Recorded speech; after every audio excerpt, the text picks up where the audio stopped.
So, ayan, hello guys. Afternoon spinning dito sa bypass. Sa wakas, back to normal again guys. Makita nyo, dati ito punong-puno ng mga nagtitinda. Alas 3 pa lang hanggang inaabot ng gabi. Nagkaroon ng controversial dito. So yan, pinatigil na nila. Ang daming mga minor nagbibitak ng mga bote na pinag-inuman, basura guys. So yan, pinagbawal na talaga nila. Nandito tayo,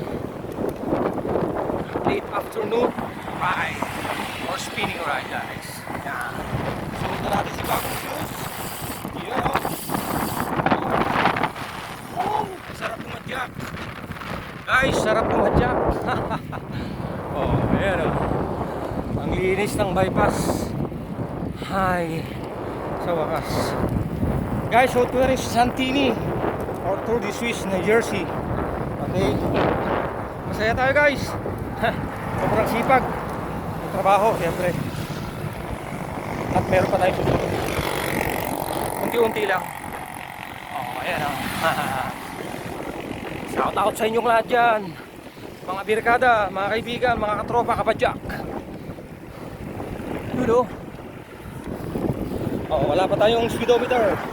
Soon yan, soon.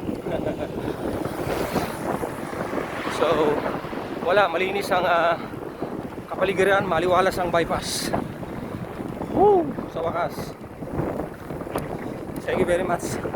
God, binibigyan tayo ng lakas palagi. Okay.